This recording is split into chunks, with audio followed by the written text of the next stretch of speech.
The Committee on Homeland Security and Public Safety will come to order. The clerk will call the roll. Chair Guillen. Here. Vice Chair Johnson. Here. Representative Bowers. Here. Representative Canales. Here. Representative DeRazio. Here. Representative Goodwin. Here. Representative Harless. Representative Holland. Representative Troxclair.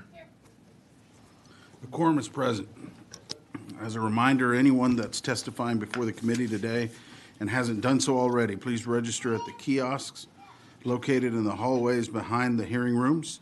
If you require assistance in registering or testifying, please contact the committee staff. As y'all know, today is invited testimony only, and we've got the agenda on your desks.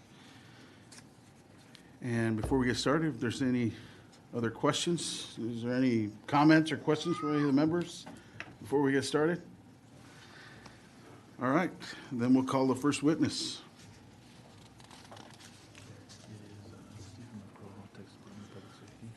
Chair calls our first witness, Steve McCraw, Texas Department of Public Safety.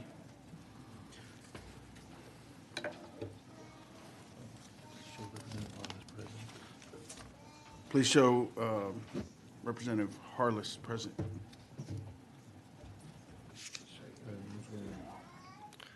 Mr. Chairman, Yes, sir. Representatives, Steve McCraw, Director of Texas Department of Public Safety. Thank you for the opportunity to testify here for you today. Clearly, your mission, as the mission of the Department of Public Safety and all of law enforcement, is substantial. Certainly, in this threat environment, then Texas faces the full spectrum of threats, both in public safety and homeland security, and we're mindful of that. We're mindful that we're 268,000 square miles state. The population's over 30 million people today, and we continue to grow. And there's many challenges. The threats have changed over the years. They're more severe today, complex. Certainly, they've increased in scope and in terms of impact. From a department standpoint, the quick assessment is simply this: is that when I say full spectrum of events, threats. One thing we're experiencing right now is a global mass migration event, which has certainly overwhelmed Border Patrol. And we have 1,254 miles of international border with Mexico as a challenge. We realize that. Certainly the Mexican cartels have been exploiting that. There's 6 Mexican cartels that have command and control elements in Texas that operate networks in Texas. And they work in close collaboration with the Texas-based gangs and transnational gangs throughout the state, certainly to provide operational support on both sides of the border, but also into retail distribution and in the trafficking of both people and also drugs they're engaged in at that point in time. And so it's a challenge. There's 78,000 law enforcement officers in the state of Texas, and that's such a large mission set. And everyone's mission is, at the end of the day, is to protect people from harm. And we're blessed in Texas to have a tremendous local law enforcement community throughout the state of dedicated professionals. And Texas is a place where people work closely together. So our greatest force multiplier in addressing these threats, including the threats to life, which have been increasing in our concern, is teamwork. And so we're very fortunate to have those types of partnerships across the state. I can tell you that since over the last 2 years, one of the biggest challenges and threats that we see is the Mexican cartels expanding their markets into synthetic opiates, specifically fentanyl. And what they've done is get precursor chemicals from China and India, and they've been able to manufacture a synthetic opiate, which is fentanyl, and produce it in mass quantities. And the concern has always been the polydrug mixtures that they push across, because the mixtures with methamphetamine and others, and that's always been a challenge, and we recognize that. But now they're engaged in the counterfeit production of pills. And these counterfeit pills, whether they look like Oxycontin, oxycodone, Percocet, Adderall, it doesn't matter what it is, they're lacing it with fentanyl. And unfortunately, according to the DEA administrator, 6 out of every 10 pills, counterfeit pills that hit the street, are lethal doses. They're hot pills.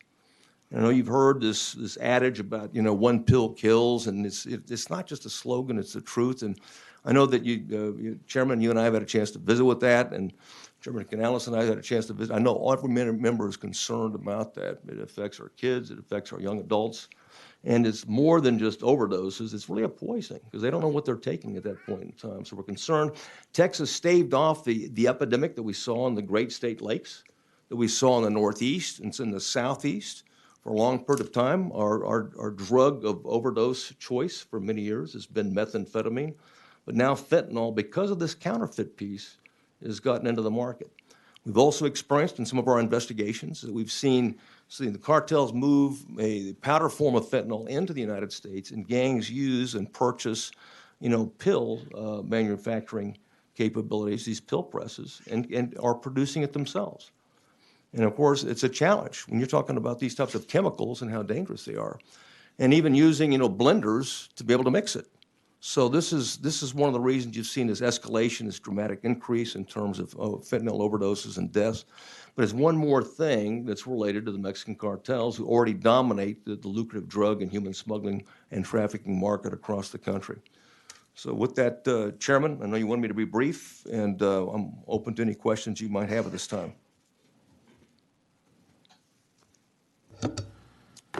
Members, any questions? Yes, Chairman Canales. Thank you for being here, and thank you for your hard work. Thank you, Chairman. And recently, I want to thank you for recognizing Trooper Moises Sanchez with the dedication of the helicopter in his name. For those that don't know, Trooper was slain in my district, and the DPS just recently honored his memory by dedicating an amazing tool for law enforcement. So we're grateful. I do want to talk to you a little bit about the funding that goes into border security. Yes, sir. And so we know there's going to be a significant increase this coming session. We've seen that in the media, and I think we've seen drafts of what the budget's going to look like. And my concern is not the number. My concern is what we do with it. And so there's only a certain amount of boots on the ground that we can hire and sustain. Yes, sir. So the question becomes, to you, Colonel, is when we increase border security funding, what priority do we give to creating infrastructure that supports border security? For instance, you and I have had conversations. One of your central aviation places is Edinburgh, which is in my district, and we see tons of DPS activity. However, there's things that are substandard there. And so generally when a member wants funding for instance, an airport, it wouldn't be a border security issue, but in this instance it is. For instance, lighting along, actually taxiway lighting and stuff like that. And so my question becomes, when there's an increase in border security funding, what portion does DPS commit, or how does it work where you're saying we're going to use a portion of this funding to better or build out infrastructure that supports the border security measure? Well, Chairman, first, we don't have the authority to move money from one place to another. We certainly try to make those facility requirements known, and especially when there's safety involved. And to your point, Edinburgh is really at the center, the epicenter, and has been for so many decades with the Gulf Cartel operating there.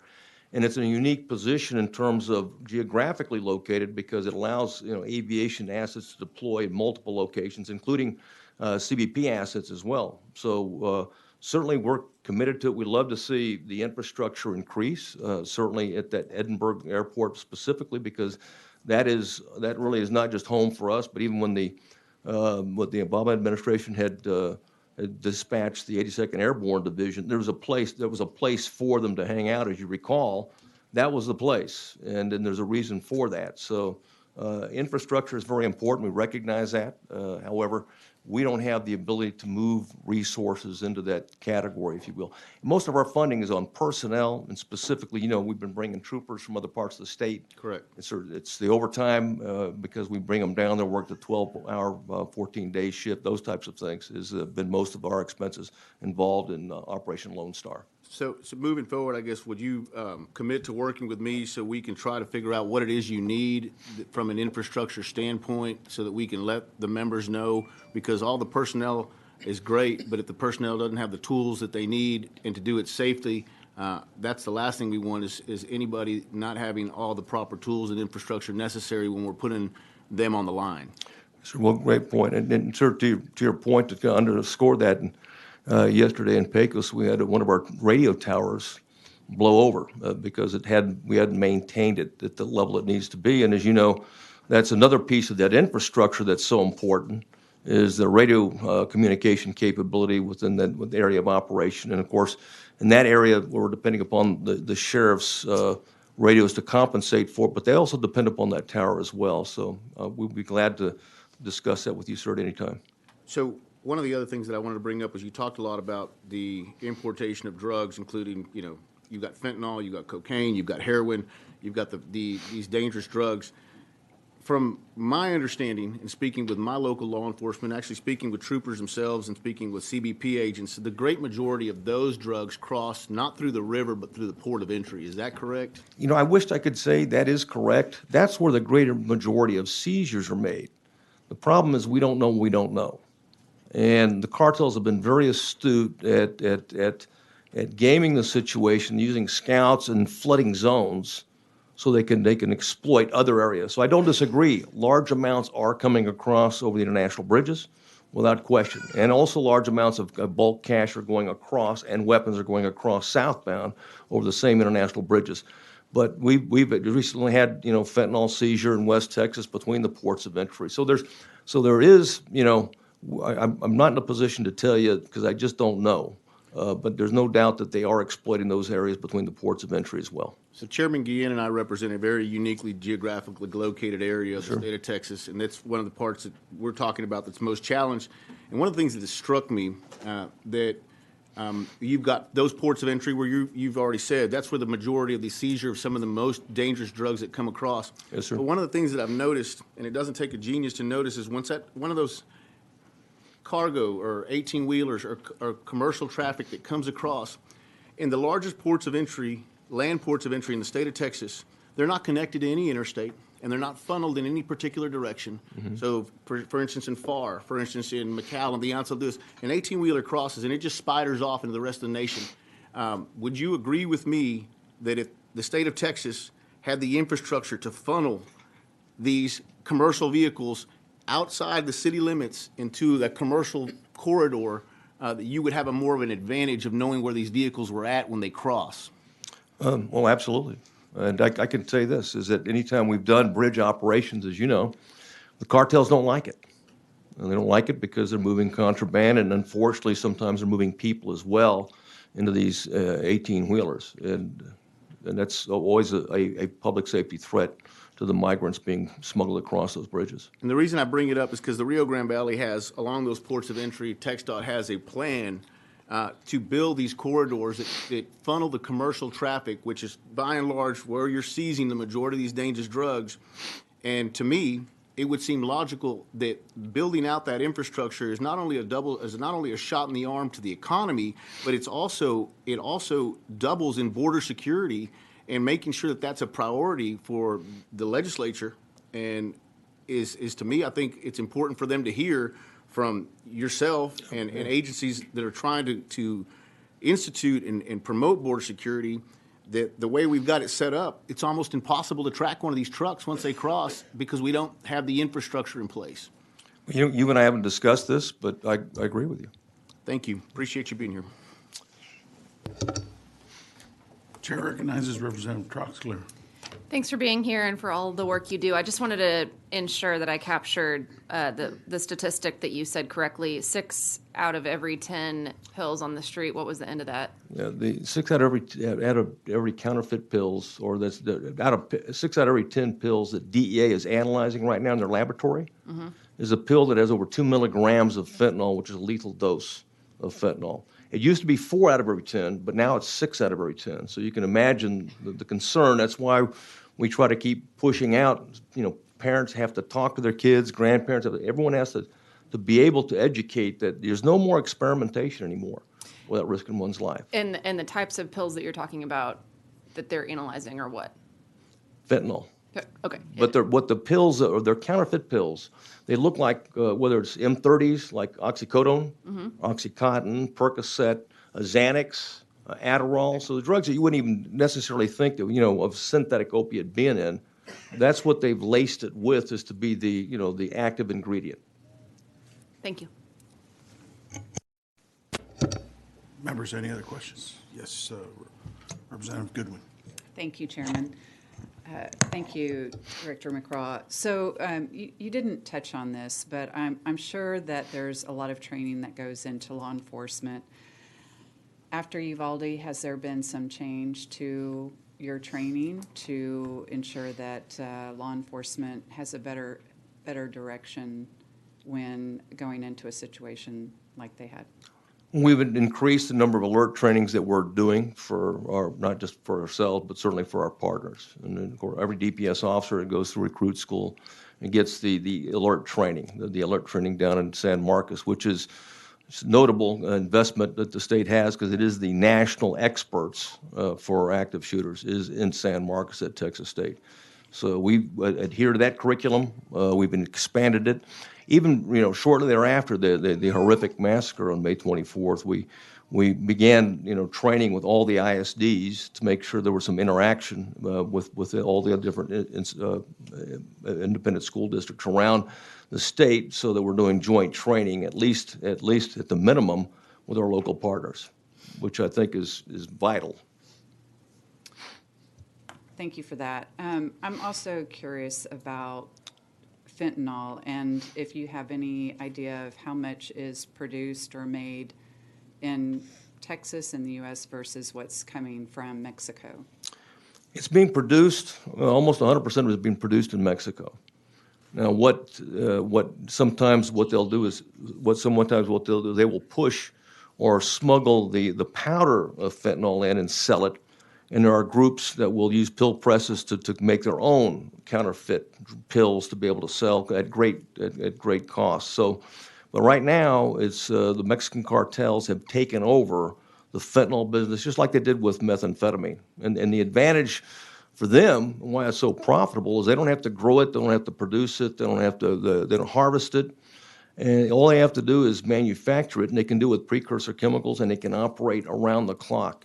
Something I had mentioned before is that, and it's always staggering that we've just DPS alone, our officers, since March of 21, have seized, over 365 million lethal doses of fentanyl, enough to kill every man, woman, and child in the United States. That's a DPS. We've seized 19 tons of methamphetamine, just DPS. So, how much does 360 million lethal doses, how much is that in weight, just to give me a... Well, each lethal dose is 2 milligrams. So that's it's so potent, it only takes, just a minute amount to be able to kill somebody, and that's the challenge. And there's concerns, and we're always mindful of inhalation as well when we're exposed to it, and our officers are exposed to it as well. That's why Narcan is distributed to troopers, because we can come in contact with victims that we need to provide it to, but sometimes officers are the victims. So in your strategic plan, y'all talk about preventing crime and terrorism as your number one strategic goal. Yes, ma'am. I just wonder, are there some things you feel the state could help you do in terms of preventing some of the crime and terrorism? Well, we strongly believe that the ultimate measure of success in our profession is the absence of crime and disorder. That's what our goal is at all times. So what we've been able to do is, in working with our partners, is identifying hot spots where crime has been a problem, and be able to dedicate resources together, working, using all the different law enforcement disciplines and targeting that particular area in the hotspot. And we've had great success in reducing violent crime in those particular areas, and we'll continue to do so. Gangs have a disproportionate impact on violence in the state of Texas, and really all communities throughout the state of Texas. And so it's particularly important, and they're always cross-jurisdictional, and it's very important to work these collectively with our partners. And one of the things that the legislature is funding, and one more thing that where Texas leads, is these Texas anti-gang centers. And I can't tell you how important that is. But we've got FBI, we've got DEA, we got ICE, HSI, we got DPS, we got Harris County PD, we got Harris County Sheriff's Office. Everybody in the same room, in the same building, all targeting the same organizations, collectively. And of course, the first one was in Houston, and now we have in McAllen. There's a Texas Anti-Gang Center. There's one being built in West Texas. There's one in Lubbock, Waco, certainly in San Antonio. So those things that you've funded have been very helpful in helping us to target the most virulent type of organized criminal threat in terms of impact on violence in the community, and we'll continue to do so. So Oh, for, I apologize. One more thing. You've also funded the Border Prosecutors Unit, and I can't tell you how useful it is to be able to work hand in hand with prosecutors on these conspiracy investigations, and because they put prosecutors in each of the tags as well as in the border area. So thank you very much for that resource. so with the prosecutors, are we getting somewhere in putting some of these criminals in prison? Are we getting anywhere with it? I mean, it seems like we spend a lot of money. What do we have to show for it? Well, we can give you the numbers. If we've got collectively the tag numbers, I think they're substantial.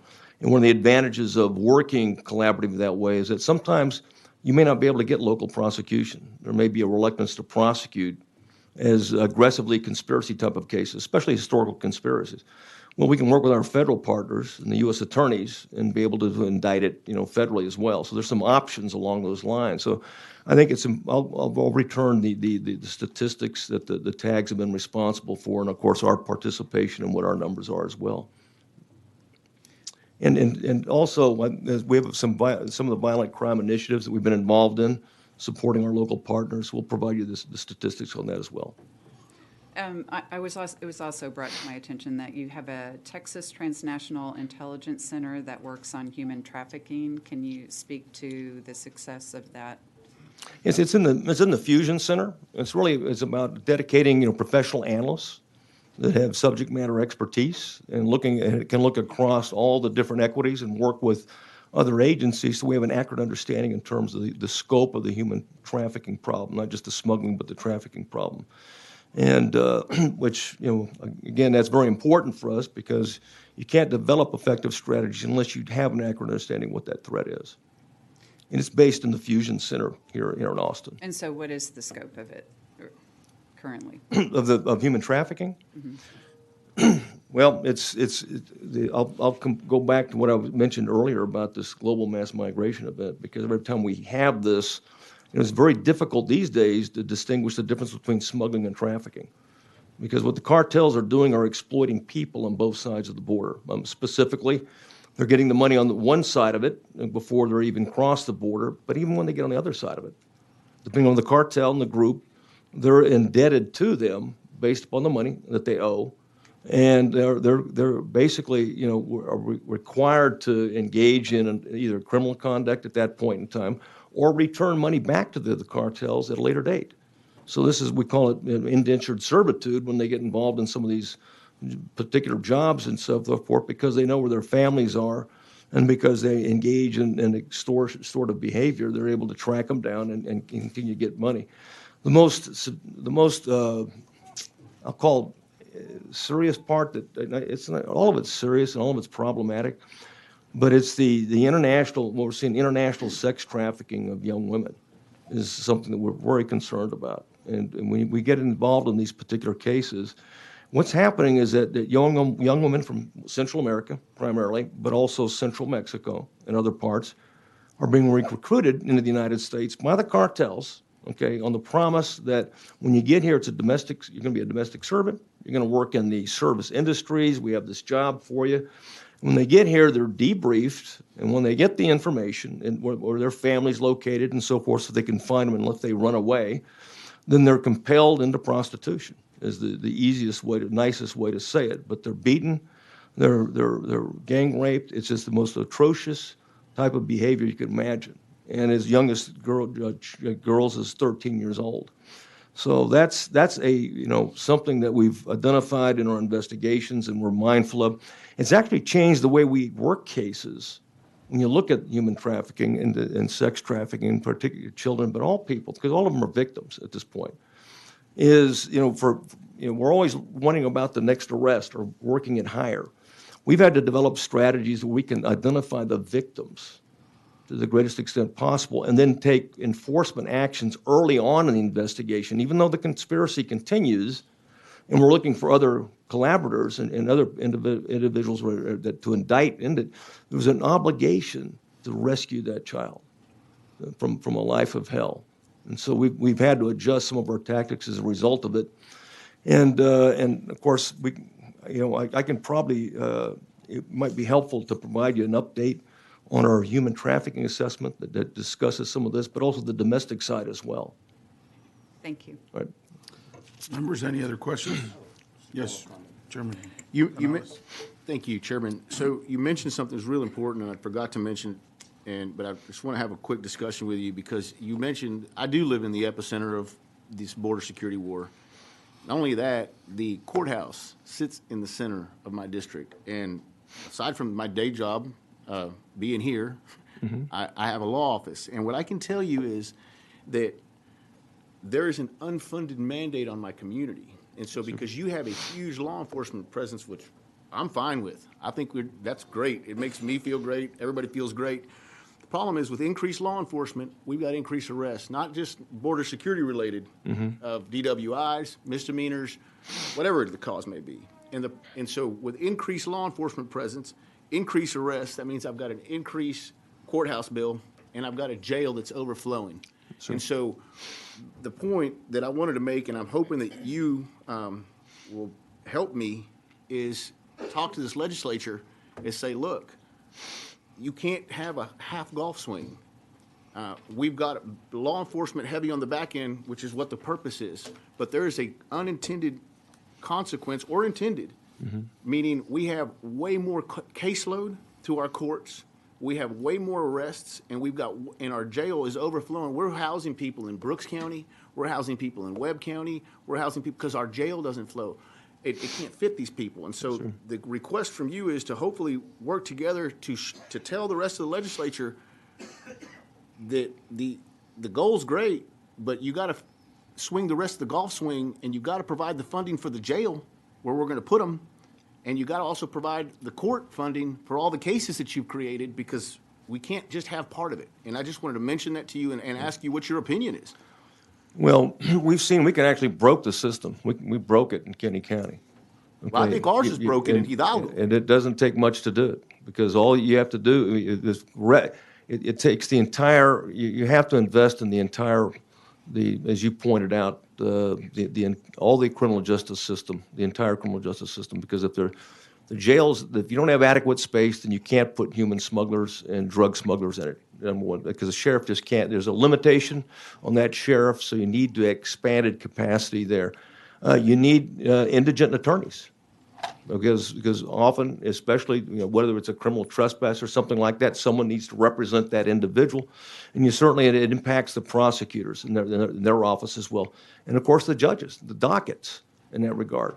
And so I know we've expanded the capacity in a lot of different areas on an ad hoc basis, but I don't disagree that as long as we're having to surge resources into the area, that it's going to impact the entire system, and not just in terms of law enforcement. Colonel, would you commit to me with going to have some discussions with people that are drafting the budget as we speak to talk about the necessity? Because the reality is we have a broken system.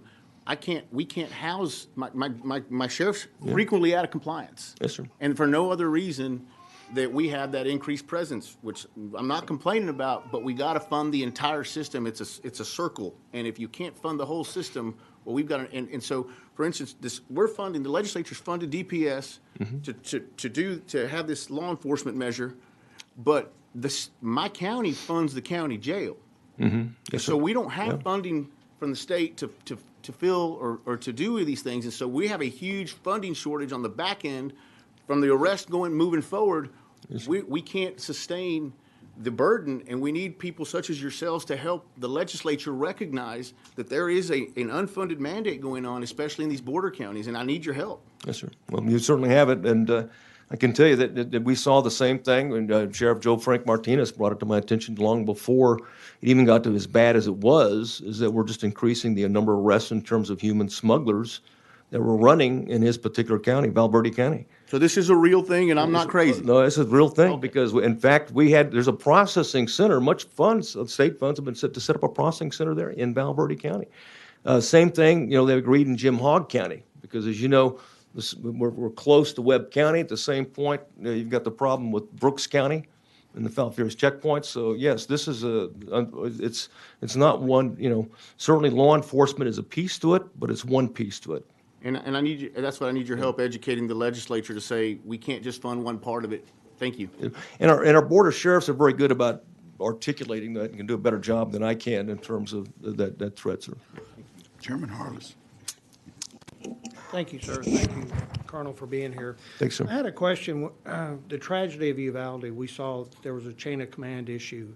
Has that been addressed on when they surrender chain of command to a superior law enforcement agency like DPS? There's nothing in ICS that requires. In fact, I mean, at any given time, you can always relinquish. Correct. Okay, you can relinquish control. You can do it to subordinates. You can do it based, laterally, or you can do it in another agency. So there's always that way, but it requires a link. There's no such thing as taking over in an ICS situation.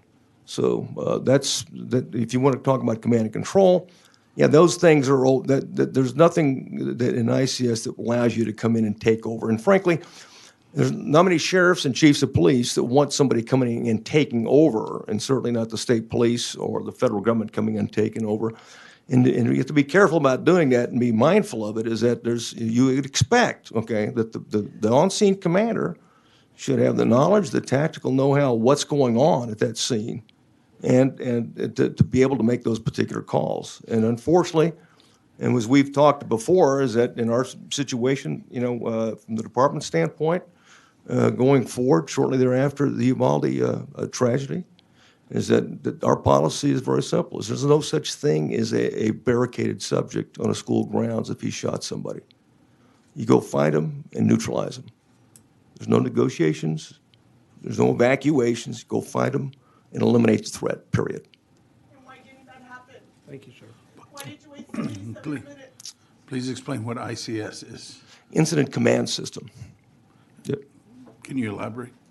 Yes, it's what Texas has adopted, National Incident Management System. So it's a formulated area of what command and control looks like. So you can have joint command. So everyone knows what they're doing when they show up, and we practice it religiously. And firefighters have always been very good at it, incident command, and certainly Texas is endorsed it. It works well, but it's still staffed with people at the end of the day, and decisions are being made and these are life and death decisions. Members, any other questions? The Colonel. Colonel, we have you registered as Steve McCraw on behalf of Texas Department of Public Safety, testifying neutrally. Is that correct? That's correct, sir. Okay, thank you for. Thank you, Chairman. Thank you, here members. today.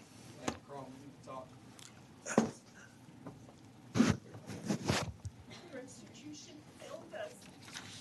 They stood around and enabled a shooter to obliterate my sister. You couldn't recognize her. Look at me. You couldn't recognize her.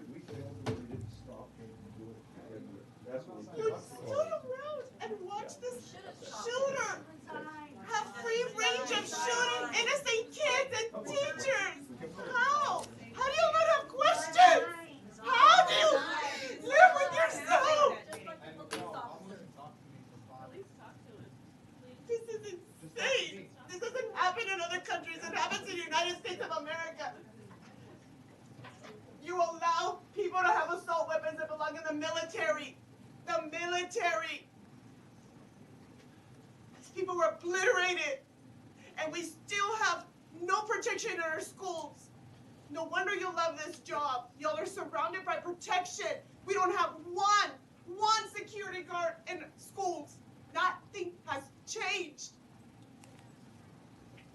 Shame on y'all. Shame on y'all. Shame on all of y'all. And you sit around and have no questions. You do nothing.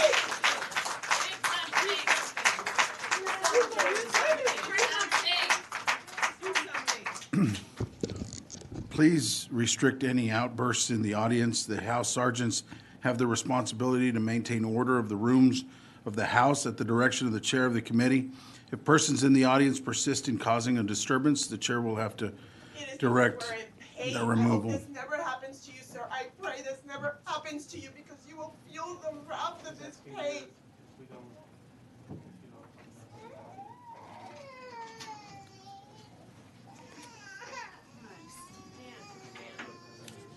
Chair calls the next witness, Mercy on your souls. One day you will John return Beecham here. You and will have blood in Colin your Grissom of the Texas Commission on Law Enforcement. hands. Shame on this husband.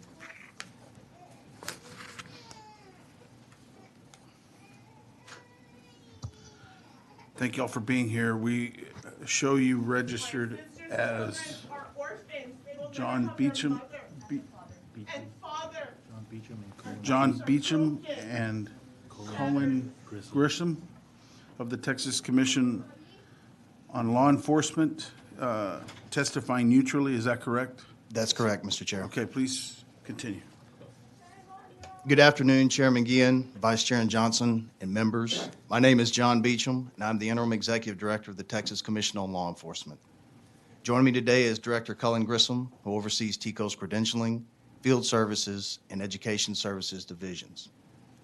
TCO's mission is ensuring that Texas is served by law enforcement professionals.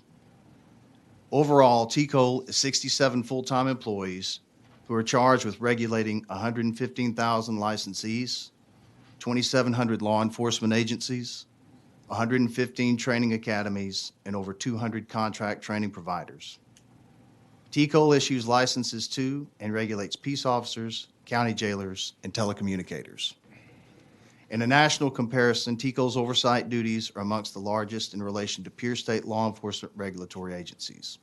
Specifically, TCO has more agencies and one of the highest number of licensees subject to its oversight amongst its national peers, such as California and Florida. The agency's responsibility starts with the oversight of basic law enforcement training in Texas. TCO sets the minimum standards for all basic licensing courses, along with the Texas legislature and input from the public and the regulated community. Naturally, the longest and most comprehensive basic licensing course is the basic peace officer course. Currently, it runs at a minimum of 720 hours. There's also continuing education for all TCO licensees. The only broad requirement for continuing education for peace officers is 40 hours every 2 years, which includes the latest state and federal law updates. Jailers require one course, cultural diversity, every 4 years. Telecommunicators require 20 hours of continuing education every 2 years, which also must include telecommunicator CPR. There are also additional training requirements based on proficiency levels and job assignments for all TCO licensees. Currently, TCO is engaged in an ongoing effort called Target 100, which aspires to achieve 100% continuing education compliance for all TCO licensees for the current period ending August 31st. Other minimum standards include hiring a TCO licensee. Importantly, last session, Senate Bill 24 significantly improved the law enforcement hiring process. It established specific background investigation procedures and created a system for law enforcement agencies to securely share personnel records for hiring purposes. To ensure all appropriate hiring processes are being followed, TCO field service agents conduct audits of each law enforcement agency at least once every 5 years. Also, TCO takes disciplinary license actions for violations of TCO statutes, rule, or criminal conduct. As you know, TCO has also been under a limited sunset review leading up to this session. We want to thank Chairman Canales and the Sunset Commission and staff for all their help, which has benefited the agency greatly. One of the key adopted recommendations coming from the Sunset Advisory Commission requires TCO to set and enforce minimum standards for law enforcement agencies with input from an advisory committee. Also, the Employment Termination Report, or the F5 report, has been the subject of attention and discussion. Sunset recommends that the categories of honorable, general, and dishonorable be removed from the form, leaving only a separation date. Finally, Sunset recommends the creation of a public-facing database lookup which provide high-value data about licensees, including license status and their previous appointments. Ultimately, TCO seeks to best serve the people of Texas. It works towards this goal while working with the law enforcement community. I want to thank you for your time today. And in the coming months, we're eager to be your resource for the policy discussions related to the agency's review and its oversight. I look forward to helping answer any questions that you may have. Thank you. Director Beecham, you want to continue? Or- I have no more remarks prepared, Mr. Chair. If there's any questions. Well, and Mr. Grisham, do you have some prepared statements? Chairman, I have no prepared testimony. I'm Okay. here in case questions. Any questions, members of Mr. Beecham? Yes. So- Representative Goodwin.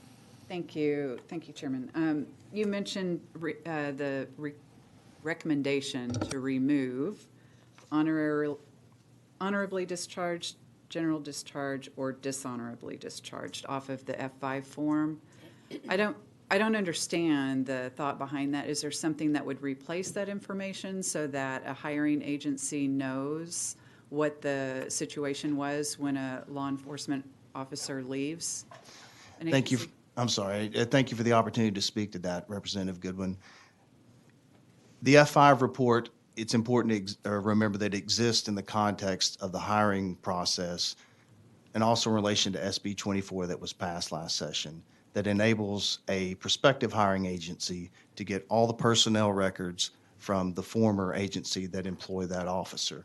The F5 is one part of that entire it's just one piece of many pieces of information to which a hiring, or more importantly, a decision not to hiring decision is made. As far as what's contained on the report has existed with, and this was the sunset recommendations. As far as the policy discussion goes behind it, these categories have existed for a long time. One example, pretty consistently, probably for the 4 or 5 previous years, is 50 to 60% of the F5 reports have been overturned at the State Office of Administrative Hearings, and they contain these categories. Ultimately, I think the sunset policy discussions revolved around whether or not the F5 report is still a valid one-off indicator as a sole indicator of fitness for duty. So I guess a follow-up question then would be, if the idea is that their personnel file would give enough information to make a decision on hiring, is there any consistency from one law enforcement agency to another? Because you've got cities, counties, school districts, airports, hospitals, private universities, all have their own police forces. And so is there any consistency about what they might have in their personnel file? I mean, the main thing is we're trying to make sure those that maybe didn't do a stellar job in the job aren't just going to another agency. What keeps that from happening? Well, there's certainly, as you just described, there is a wide variety of types of agencies. And as we well know, there's going to be a wide variety of conscientiousness in producing and keeping those personnel files, what the personnel file consists of. In some larger departments in larger cities, you're going to obviously have a larger HR department who takes care, and you're going to have a more robust personnel file. It's not always the case, but you're going to look at other agencies. As many agencies there are types of agencies in particular, you're going to have a variance in the robustness of what those personnel files look like. So I guess, do you feel like there is anything that needs to be done to make sure? I think there is a recent example of a personnel that left and was rehired by another agency. And so I guess the question remains, are we doing everything we can? Representative Goodwin, I will certainly say the legislature has given police departments the opportunity through the secure share system from last session in SB 24, at least now, whereas in the past they did not, whatever is in that personnel file, they have the opportunity to look at the entire personnel file. Well, they didn't have that in the past. And perhaps that's further policy discussion as to what that should be, what should be developed in that personnel file. All right, thank you. Mr. Vice Chair Johnson. Thank you, Chair. Mr. Beecham, thank you. Good to see you again. Yes, Vice Chair Johnson. Likewise. That's all right. I got a lot for you. So thank you for coming to office. We had a good conversation. We talked a little bit about SB 24. In regards to the authority that TCO has, you're the regulating, investigating arm, if you will, if you want to surmise it. What's the responsibility beyond the local agency does TCO have over an officer that you may have seen that may have violated rules, regulations, but you saw it, but maybe other, the agency itself only got 5 officers. I can't afford to lose one. Is there oversight that you guys have when it comes to that? As stated in the Sunset Commission report, Vice Chair Johnson, TCO's statutory role is not extended to some other licensing agencies for conduct that's not directly tied to criminal dispositions. In other words, TCO, outside of violations of administrative rules or statute in relation to training records or TCO required records, disciplinary action against licensees is restricted to dispositions, deferred adjudication or conviction for misdemeanors or felony offenses. So in other words, unadjudicated bad conduct or conduct in violation of allegedly unethical conduct or something like that would not be in the agency's purview. You don't have the authority to see something being done that was not reported. Because I'm looking at, obviously, stop to render aid. If a law enforcement officer did not stop to render aid, is that considered felonious behavior? If the offense was adjudicated and resulted in a deferred adjudication or conviction, Need to have- yes. But again, so I guess I don't want to confuse what doctors and Yes. the medical community does versus what, law enforcement officers do. Sure. So again, as the investigative arm, would that not fall under your purview to say that this probably was, while again, that local agency has not, did you guys recognize what it was and said this falls outside of the training and you're within violation of TCO training? An example, if it were a policy violation or some other violation of a local rule or department policy, which the department did not act upon, TCO does not have the authority to investigate or take the license of that licensee. At no point. At no point. Unless it can be categorized as, yes, adjudicated criminal conduct. Unless it's already involved, it's in the system. That's correct. But you can't take anything to the system. We can Or do. system. We do for anything related to TCO records, tampering with governmental records, cases like that, we can refer for prosecution because it is within 1701 of the Occupations Code. What's that code again? 1701 of the Occupations Code. All right, thank you. Members, any other questions? Chairman Canales. Wanted to go over a couple of things that you were visiting with Representative Goodwin so we can kind of clear it up as I had the privilege to sit on Sunset and kind of go over this. What you're saying is those 3 categories, there's a giant inconsistency on how you can get there. It could be a city council, it could be a chief, it could be a superior, it could be anybody. There's no actual framework to designate whether you got an honorable discharge or discharge. There's a huge gap and no sort of framework that actually gets you there. Is that correct? That's correct, Chairman Canales. There are definitions in the code. However, oftentimes it does, as we discussed, it can be a false positive is one way of putting it on what's on one of these F5s, meaning it's not a good indicator of the actual separation for the reasons you described. What we know is it's all over the map. Yes. And most of the times, whenever this was appealed or it was, the great majority of them were overturned. Is that correct? That's correct. Okay, and so what Sunsets was trying to do is saying, look, we're going to get away from this because this is basically kind of like a scarlet letter, and the majorities are overturned. What we're going to do is create a system where we have access to the entire employment history detailed so that the next employer can then ascertain who this person is, not based on a label that was placed on them, but based on conduct and documentary evidence. That's correct. The entire picture of their employment history versus a snapshot of when it was or the specific circumstances under which they left an agency. And the reason I know a little bit about it is because I shared the same concern when it was brought up, what are we doing here? And at the end of the day, after speaking with Sunset staff and going over with, I understood the process, and I just wanted to kind of clear it up the way I heard it and the way I understood it. So I'm not incorrect. You are correct. Thank you. Any other questions, members?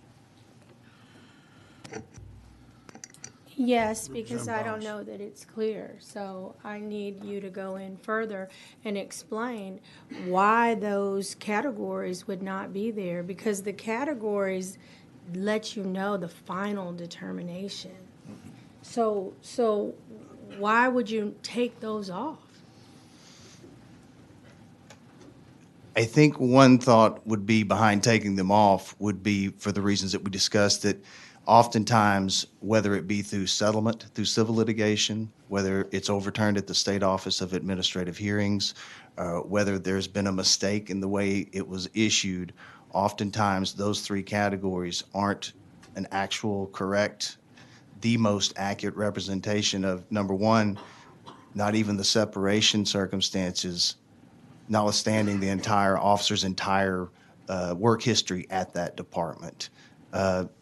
Again, it's one piece of multiple pieces that a prospective hiring agency has to look at. It can't be relied on the F5, which sometimes in the past it was. Again, going back to SB 24, that's required procedurally all the personnel records to go to the new hiring agency to do a thorough background check instead of simple reliance on one single document, the F5, which it certainly in many instances is an accurate representation of how that licensee left the agency, but it does not tell the full picture because it's just one piece of, one stick in the bundle. Okay, agreed.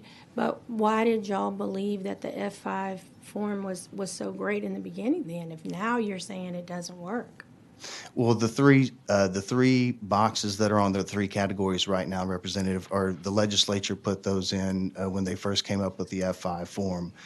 They've remained unchanged. Administratively, TCO probably 10 or 15 years ago had many subcategories underneath there. Mm-hmm. However, it kind of led to the same conclusion that everyone is at least roughly coming to now, that they may not be the most accurate barometer or indicator of the separation, much less the service. Well, I hear what you're saying in that regard, but I guess too, the other question that's burning on the mind of maybe many of us is the gypsy cops, and how do you control that? As I heard my colleague allude to them going from one agency to the next. And Sure. so when you don't have a way to indicate, well, this person maybe we shouldn't bring on. I mean, without going through the whole report and their whole record. I understand. The new background procedures do require that a hiring chief or chief administrator, I should say, because that includes sheriffs, constables, and chiefs of police. They are required to go through all those documents, the good and the bad, the sustained reports, the unsustained reports, the write-ups, the accommodations, whatever the case may be.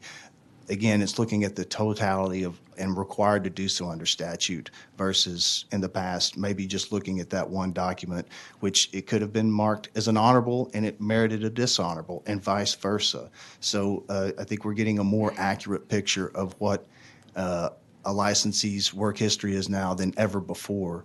And on that note, all agencies in the state are on the same footing now through the secure share system that TCO provides, that allows it's the portal for these records come in. Whereas in the past, whether it be the file's too big, we can't send it via email, or I can't drive to wherever it is from West Texas. Now those obstacles have been alleviated, and all agencies, all prospective hiring agencies are on the same footing, no matter where you're at, no matter your department size. Have you seen the number of gypsy cops decrease? If we're talking about just simply, I don't have the specific data about appointments, meaning places they've been in a certain amount of time.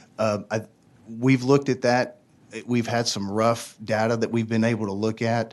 While that is, again, it's one indicator of perhaps fitness for duty, but someone could be hypothetically at a department for 20 years and be worse off that someone's had to move around 4 or 5 times in 12 years, which they may be trying to improve themselves. It's each case is a little bit different. Sole appointment number is not necessarily a sole indicator either, if that makes sense. Yes, that's helpful. And so after, and thank you for that, and after all the boxes are checked, so how long would your hiring process take? It just depends. I'll give you, at TCO, it usually takes about 3 to 4 weeks if we're doing a background on someone, because it takes about 40 to 60 hours to check up on the personal history statement, the 30-some-odd page document that someone has to fill out, previous employers, work history, everything that goes along with it, financial history. It takes us about that long to process ours. So, I mean, some, larger departments, they have multiple investigators that they can put on a background investigation. So that, it just depends on the size of the department. But I think Understood. I give you from our perspective. Understood, and there's no one-size-fits-all here. I get that for our state, as large as we are. And so when you say fitness for duty, since we're talking about the F5 and form, what does that really mean then when you say they're fit for duty? When I'm using that expression, Representative, I'm saying what a prospective hiring chief administrator would look at. I would say fitness for hire. That would probably be a more accurate description of what I'm trying to say there. That's what I mean to say is fitness for hire, based on whatever that department's criteria is. What does that mean? That's controlled locally. It's 2,700 departments in the state. To you, what does that mean? I would think if I were using, let's use a hypothetical model, it's state agency TCOL. We certainly, I believe we have high standards because we're a part of this we're the state police force. Our fitness for duty requires, frankly, no blemishes, next to no blemishes. Factually, that's the way we approach it, and I can speak for us.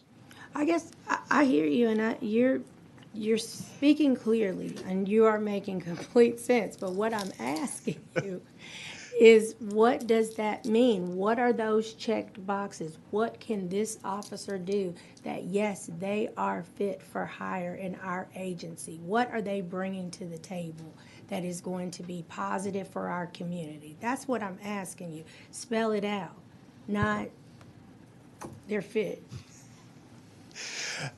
I would have to just answer that hypothetically again, Why? Representative. Well, because I don't want to. If I answer that globally, I don't want to speak for 2,700 agencies. I got you. I hear you, but you do understand what I'm asking. I do. And I guess those are the questions that may be on people's minds. So, Sure, I understand that. Absolutely. Because the officer that doesn't get hired, what would he say, he or she say? Yeah. I'm not fit. What does that mean? It could be qualifications, just basic qualifications. May lack the experience or something like that. It may not go to character for duty or anything like that. That's I think the best response I can come up with for that question. I think it's a great question, though. Thank you. Yes, Chairman Canales. Just a follow-up on the representative's questions. So one of the things that the representative said, and I think that it's right, but it's kind of loaded. She says, well, that's the final determination.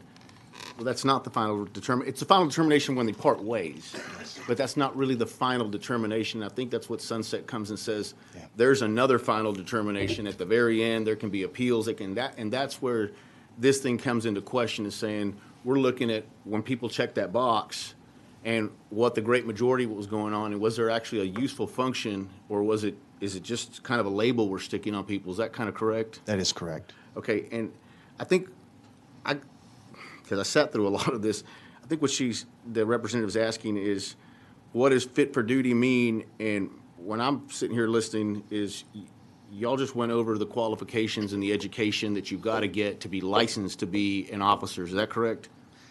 That's correct, in one respect, but also for employment purposes as well. So for employment purposes, in order to be a police officer or a licensed peace officer in the state of Texas, you would have had to have gone through the training, passed the background check, passed the physical, passed all those things. Is that correct? That's correct. So wouldn't that be fit for the duty? That would be fit for duty, correct. thank And it may vary from department to department what I that. get that, but from a TCOL standpoint, you took the test, you went to school, you passed the background check, you've gone through all these things, you got your license, and so that you wouldn't have gotten licensed if you weren't fit for duty. That's correct. Any other? Or fit for hire. Well, that's not the question. Well, that's what when he explained it, that's what he said. And we're sitting right here next to each other, so we can talk to each other, or we can wait till later and have a conversation. Whatever you'd like. Members, any other questions? Thank you, Mr. Chairman. All right. Thank you, gentlemen. Thank you, Being Mr. here. Chair. Thank you, Mr. Vice Chair.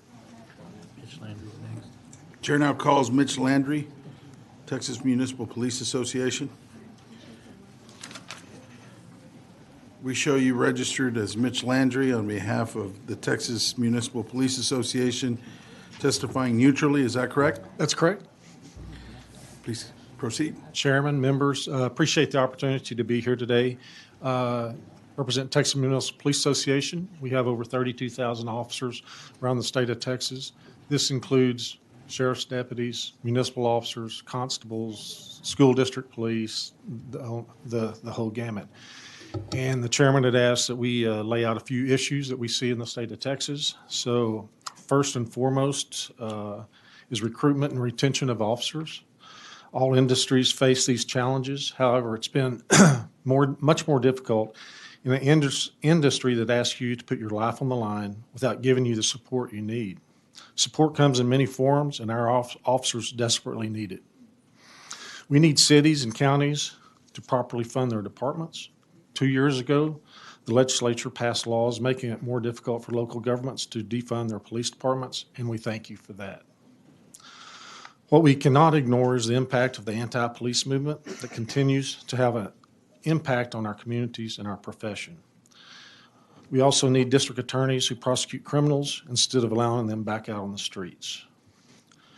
We need to ensure there's a formal and legal standard for when a DA places an officer on a Brady list, and due process for officers who have been placed on the list. We need to ensure that political subdivisions are not circumventing state law by choosing not to enforce the laws that this legislature has passed. It is part of TMPA's mission to promote professionalism in law enforcement. To do so, we need to ensure that not only are our officers receiving the training they need, but know that they will be treated fairly as public servants. We need to make sure that when an officer is injured, they receive the care they need and that workers' comp fulfills their obligation to the injured worker. We need to strengthen county civil service to ensure that there are clear professional standards for injury leave and discipline. Members, I know many of these issues are outside the purview of this committee. We were asked what some of the most important issues are facing law enforcement today, and there isn't enough time to cover them all. What we ask is your support as we work together this session. We ask that you continue to include us in the process. Just like officers we represent, we are here to help and look forward to working with you through the session. Vice Chair Johnson. Thank you, Mr. Chair. Mr. Landry, Yes, sir. how you doing? Doing great. Good to see you today. In respect to, number one, police officers, I think are obviously the backbone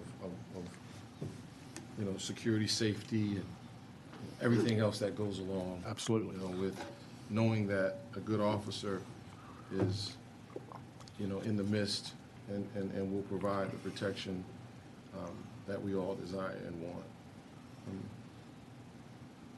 I think it's important that we celebrate those officers every single day put on that uniform and do their job and do their job well.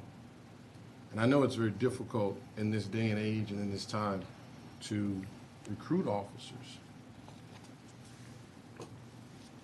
Not that I think that there is a anti-police sentiment out there, but I think there are things that officers and unions alike are doing to maybe exacerbate a sentiment of entitlement, or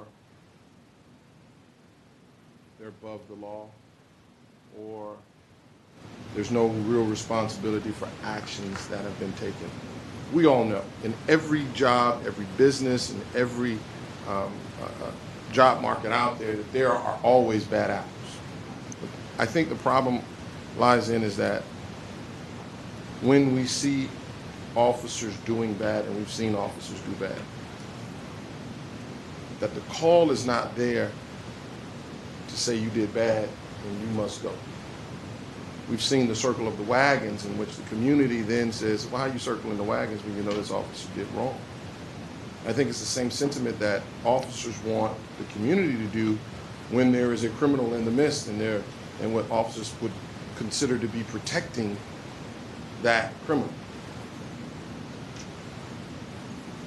Officers don't like communities protecting criminals. The community don't like officers protecting Absolutely. bad apples. And the only way we're going to ever come together and be on the same page, because I think it's important that the job of police officer become that job of choice again. When I was a kid, where you gonna be when you grow up? I'm gonna be a cop. Well, that's no longer. Because I think those few bad apples have spoiled the entire bunch. And I don't think the unions have stepped up and said, no, this is wrong. And we're gonna show you that it's wrong because that officer doesn't deserve to be an officer. Because I've talked to exhaustion about what I think officers should do, need to do, and what I think unions need to do. So I wasn't going to say anything, but when I heard the anti-police sentiment, Sure. I don't think citizens of this state, nowhere, with no subgroup, will say that there's an anti-police sentiment. Gotcha. Because I don't think communities are anti-police. I think it's become a talking point for many people. And I think the only way we stop that is that we have to call it what it is. Officers are wrong, and we must correct it. The people that were here that are so upset is the fact that 300 officers sat outside for an hour and a half and did nothing. So those, these are people that are hurt. I don't think it works, my brother. It works good? All right, well, I'm going to stand there and talk just like this. It's uncomfortable. But that's okay. But you understand my point when it comes to the only way we get rid of what you just said is that sentiment, is that sometimes you have to be able to say what it is and call it how it is. And I think from there, communities can then wrap their arms around, yeah, that was a bad apple, but they got rid of it. We don't circle the wagons when we know someone did wrong. In my family, if somebody from my family does something wrong, you're absolutely getting called on it. Well, I can tell you, to your point, I can tell you that the 99% good officers that are out there working today, the worst thing they don't want the bad officers out there. They're the same. We're the same. We want the bad officers gone. But we need to see that. And not with the sentiment does not come from people just feeling like police officers are bad. The sentiment comes from a mentality that is being upheld, a mentality that is being protected. And I think that is what, nobody wants officers to soft shoe anybody. Nobody wants officers to, hi, can I arrest you? No, that's not what we're asking for. But we do want officers to take accountability for the killing of anybody who may be unarmed, or the escalation of any officer when a situation did not need to be escalated. Those are the stories that I hear over and I see over and over and over again. The sentiment of defunding the police is not a real sentiment at all. There is not one city in this state that wants to defund police. There's never been a situation where we want to take money from police officers and put it into something else. When I fought against the defunding of the police, it was because the city of Houston has over 1,100 civilian positions. The fact that we have the Final Four coming to Houston this year, and the fact that we're going to have to pay a boatload of overtime money. But we can't reduce that next year. Because if we reduce it next year, then that's considered defunding the police. When that's not defunding the police. We had to put things in place for the world champion Houston Astros, for any of you Ranger fans. We had to put, Like the Astros. you know, we had to go get more overtime for that. We had to get more overtime for, so those budgets are gonna go up and down. So when you say defunding the police, those are talking points that I think creates the division, because not one person on this day, is whether you're a Republican or a Democrat, wants to defund police. But I do want to leave it to the discretion of local authorities on whether or not I have to put $1.2 million in overtime for police officers for the Final Four. But what happens next year? I have to leave that there? But I don't need 1.2, but I need to pay for something else. But I can't, because somebody's going to say we're defunding the police. We're going at county commissioners, because they're using talking points, and I think that in itself is what has caused the division and the kind of the hurt feelings. So let's be careful when we use certain words and verbiage, because I don't think you're going to get pushback from anybody when we say we need to protect police officers. Gotcha. Thank you. Because when I put a bill out that said, let's protect the minds of police officers, because of the number of police officers that, and we all hear about the police officers that are killed in the line of duty. We hear about that over and over and over again, and we're thinking that number is astronomical, when it's really 61 annually. But the number of police officers that killed themselves is almost 4 times as much. 4 times the It's a number of severe people problem with our commit profession. suicide than are Correct. killed in the line of duty. So isn't it our responsibility to make sure that we take care of our police officers' minds and not just their chests? I've always said mental health is probably more important than your physical health. So let's make sure that we're moving forward, and we get those bills that say officers have to, you know, maybe go see somebody after so many years. Because the notion is, we psychologically evaluated when you came in, but 10 years later, we don't need you. But 10 years later, you got bills and children and debt. A lot of things going on. So again, I'm 100% supportive, but I think the only way we're going to have this conversation, and we're going to grow from the sentiments that I think have hurt the recruitment of police officers, is that we got to have decent and in-order conversations, and not with the back and forth, push and pull. Nobody's going to defund police officers, not in this state. Nobody's going to, I don't care what group it is, nobody's going to defund police officers. Okay. Thank you. Look forward to meeting with you. Absolutely. Members, any other questions? Thank you, sir. Thank you. Thank you. Chair now calls Jennifer Szymanski, Director of Public Affairs of the Combined Law Enforcement Associations of Texas. We show you registered as Jennifer Szymanski on behalf of the Combined Law Enforcement Associations of Texas, testifying neutrally. Is that correct? Correct. Please proceed. Good afternoon, Chairman and members of the committee, and thank you for inviting us to speak today.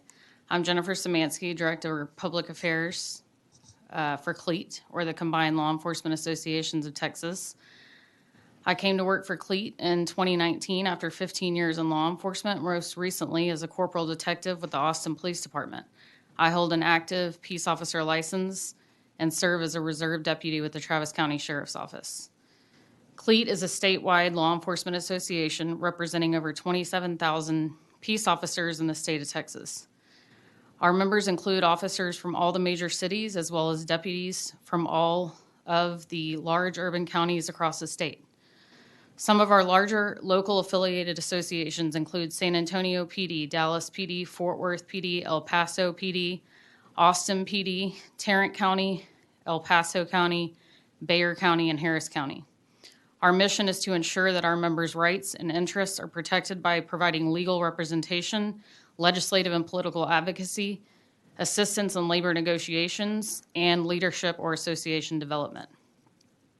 Our focus in the Capitol has always been rooted in our belief that raising professional standards across law enforcement is the way to community trust and optimal working conditions. We believe this is accomplished by ensuring police officers can serve their communities free of political influence, which is best achieved in the adoption of Civil Service, Chapter 143 or 158 Local Government Code. We look forward to working with the committee this session and realize there will be several critical pieces of legislation this body will review. We look to be partners in that process and provide feedback from our members across the state. Unfortunately, law enforcement in parts of the state are struggling to recruit and are suffering from low morale due to several years of efforts to defund the police, as well as continued disrespectful attacks on our police officers and their families. In Austin, this has resulted in a staffing crisis that has reached unprecedented levels and dangerous levels. The department is simply unable to handle the call volume, and officers have been placed in extremely vulnerable positions. In many cases, the public is left with no one to answer or respond to their emergencies. Our hope is that state elected officials will pass meaningful legislation to build up our officers and the profession. The focus should be on political subdivisions who fund, recruit, hire, train, promote, and fire officers. They must be held accountable at every level. The formation of law enforcement agencies is also a serious issue that we would like to see addressed, as well as the process by which a department head rids itself of an officer without passing critical information that backs up the termination or provides the next agency with sufficient details. That brings us full circle to the issue of political firings and zero accountability for department heads, especially those operating in at-will departments versus those covered by civil service. The clear delineation between the way agencies operate is what makes the issue nuanced and prevents transparency. We feel strongly that it's time to invest in public safety. Increasing training requirements won't be popular due to the inability to recruit officers across the state, but we cannot afford to lower standards, which has been suggested and even implemented in agencies across Texas. It's not just about increasing hours of training, it's the quality of training that has suffered in many of our rural and smaller departments. We look forward to addressing this issue head-on, and we fully support efforts to provide reality-based, hands-on, repetitive, state-of-the-art continuing education training and eliminating the PowerPoint classroom behind the computer model. Though we aren't certain which bills this body will hear, we know there's a lot of room for improvement in certain aspects of law enforcement in Texas. The last thing we want is to see the lowering of professional standards or the diminishing of officers' morale or working conditions in an already extremely difficult job. Lastly, I want to reread my testimony before this very committee in an interim hearing just days before the horrific events in Uvalde. I'm quoting myself here. Quote, "We have received concerning feedback that suggests there is readily available state-of-the-art training for our officers, and the facilities have been unable to receive accreditation from TCOL, even though they are fully staffed with TCOL certified instructors, and their curriculum is in line and typically exceeds state standards. The facilities are currently conducting training. However, the accreditation would allow for many more officers to attend the training, as departments in many cases prefer to send their officers to an accredited facility. We would like there to be focus on eliminating hurdles that would prevent our officers from attending the best training available to them." End quote. It's my understanding that this issue, as it pertains to the Alert Center, was corrected immediately following the events in Uvalde. But we ask that this committee ensure this is fully addressed. Thank you for your time and commitment to public safety and law enforcement in Texas. I'm happy to answer any questions from the dais. Chairman Canales. Thank you for being here, and Thank thank you, you Chairman. for what CLEAT does. So, several times today, we've discussed mental health. Representative Johnson talked about the amount of suicides from officers, mental health. We've discussed tangentially mental health when we talk about what happened in Uvalde. And this fact of the matter is, and anybody who thinks they want to debate it, I'd be happy to do it, but Texas has severely underfunded mental health, period, in Texas, from our youth to adults. We have a mental health crisis. And so the largest mental health institution in the state of Texas is the Harris County Jail. That's where most people are locked up because we don't have facilities. Therein leads to my question, and I don't know, and I've had conversations with some CLEAT leadership, but the question becomes, more and more, we are realizing that officers are encountering people that have a mental health problem. And so where does CLEAT stand with dealing or addressing the issue of confrontation of people that have mental health issues when it comes to, because that in and of itself is, you're not psychologists, you're not psychiatrists, you're not doctors, but you're encountering people that we know have across the board. There's a crisis across the state. And so the question becomes, what is CLEAT's position within the parameters of addressing or confronting people with mental health issues? Well, I mean, again, I think, law enforcement is used as a scapegoat in many scenarios. And This is not a scapegoat question, ma'am, and I'm not trying to be, this is my question, it's not a scapegoat. This is a question about when you've got officers that we know are dealing with mental health people. I'm not talking about any specific instance. I'm not talking about any specific case. I'm saying, what is the position of CLEAT when it comes to officers dealing with mental health issues? Because like I said, you're not doctors, you're not psychiatrists, you're not right, but we're the ones who get called to the absolutely scene every and time. There's no question. You're the ones on the front line, and so Right. that's my question: is CLEAT being the CLEAT? So I know that there have been some, and Austin's an example, and there are several others who have implemented 911 deferral. So you can ask for a counselor instead of, or a social worker, I think is the actual what they offer on the line, instead of a police officer or a EMS.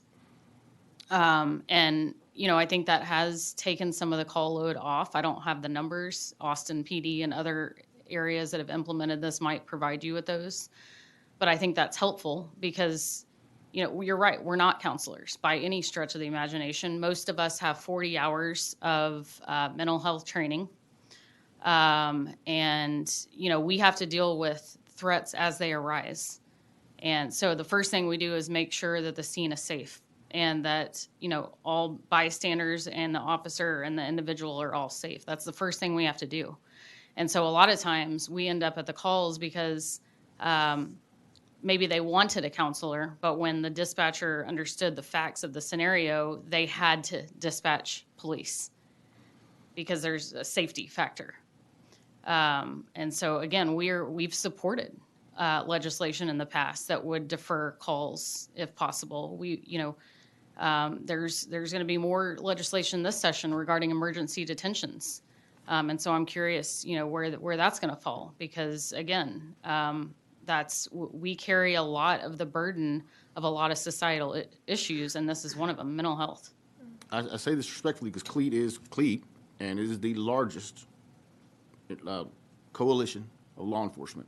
And so I think that, and I'd love to work with you all on it, is what we come together and officers are encountering people with mental health. At least first, I think the issue is teaching officers how to identify it and then start coming up with a protocol. Like you said, you've got 40 hours of mental health training, and, there's only so much training we can give an officer before it becomes exorbitant. And so no one's saying and I'm not saying that we need X amount of training, or I'm not saying that we need to do one thing or another. What I'm saying is I think we all need to sit down and say, we need to teach people and our officers at least to know when they've got somebody with a mental health issue and then start coming up with a strategy, because this is something that plagues the entire state, from the Rio Grande Valley to Amarillo. And I think that it's a big deal, and I think that you guys, being the elite organization, should help lead the charge on figuring out what we need to do and what's the most cost-effective manner in which we can lead the rest of the nation on trying to figure out what to do with the crisis that we have created by underfunding mental health in the state of Texas. I appreciate that, Chairman. And I'll say from experience that the majority of mental health calls that I went to were at the same locations over and over and over again. So it's a societal issue. It was rare it's rare from my experience that the mental health issue wasn't picked up on at some point. It does happen, but most of the real societal issue is we're going to these places, group homes. I'm sure we'll see legislation about those. That's a huge problem, and we're constantly responding to these locations over and over and over. And we may get into, eventually, we're going to get into some scenario with a mental health consumer that we couldn't prevent because we're trying to keep these people in the group home around them safe, or ourselves as the officer, or maybe the individual that's trying to commit suicide in front of us, things like that.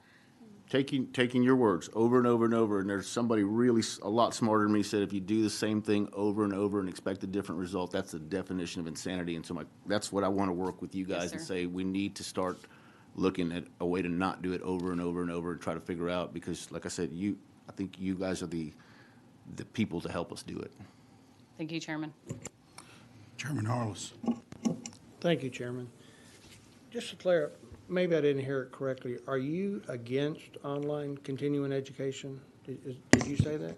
I'm not against online continuing education, but I'm for additional continuing education and reducing the amount of online training that we are currently required to have, because it can be replaced with, in a perfect world, and that's where we're trying to get, with scenario-based training.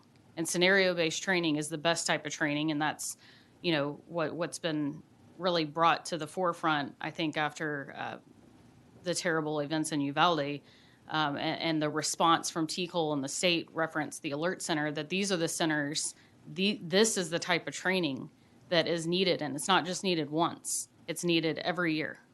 Yeah, I agree with that for practical certain scenarios, but online continuing education for keeping up with the laws and stuff like that, you're not opposed to that? I'm not opposed to, no, the legislative updates and things like that can be done by reading. I mean, legislative updates, it is what it is. You read the new law and you're up to speed. And there are a couple of other classes that I think are pretty straightforward, but these areas that we're being, judged on constantly are areas, I always talk about felony car stops.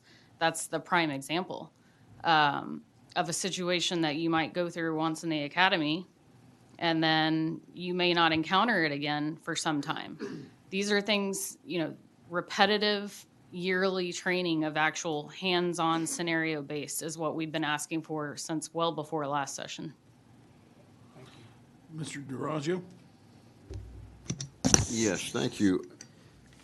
In looking at all the policies that the police officers have to abide by, all the mandates, are there any policies, or what policies are in effect that encumber the police officers that we could lift from their shoulders to help them do their job better? Let me make sure I understand the question. Is there any current training on the books that's required? No? No, policy. Policy that the legislature has enacted that is put on the police officers that restrict them from doing their job. That's going to come in the form of local policies. There are a lot of local policies that do just that.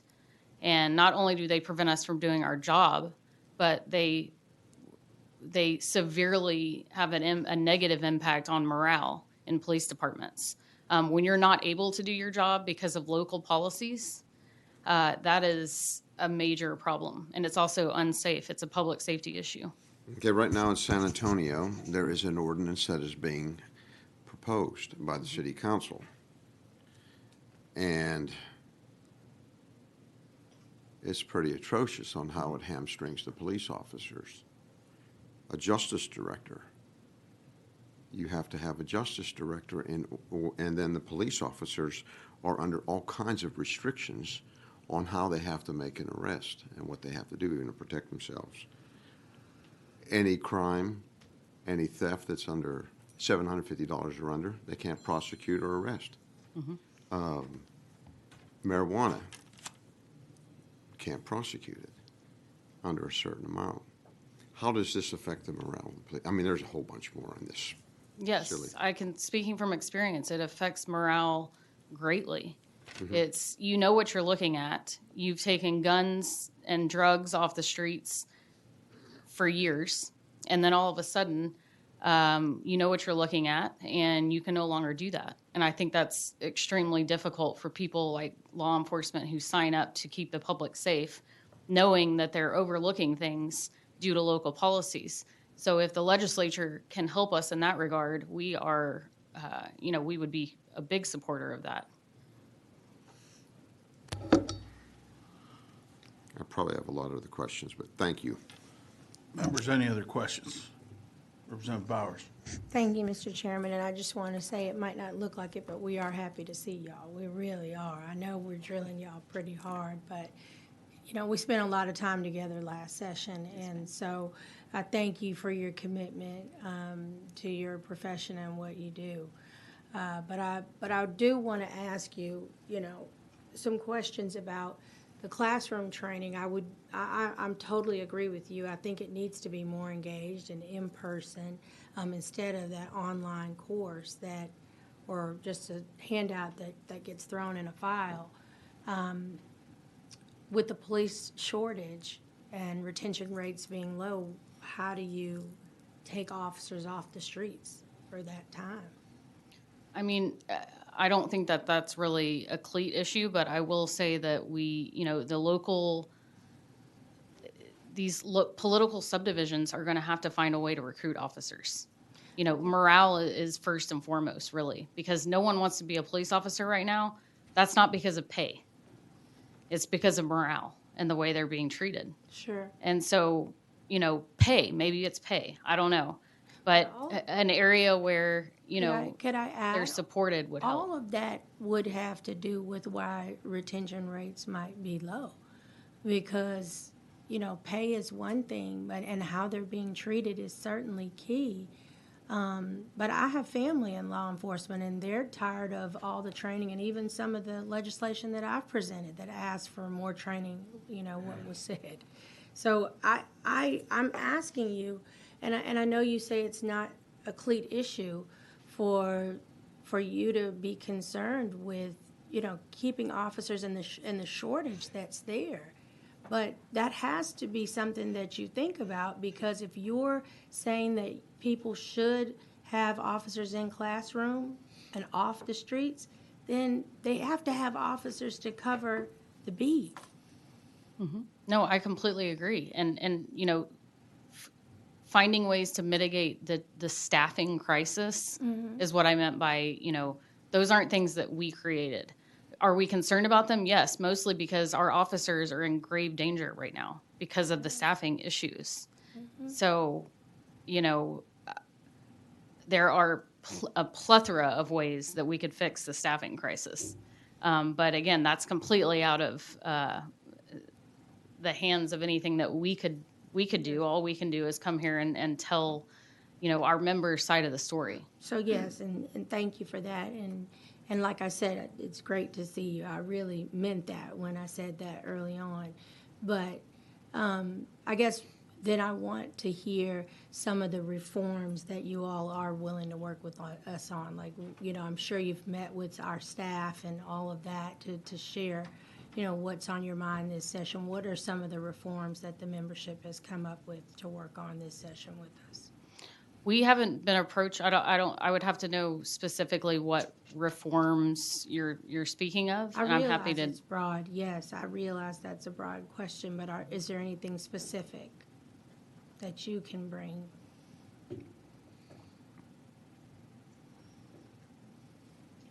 Not off the top of my head right now. Okay.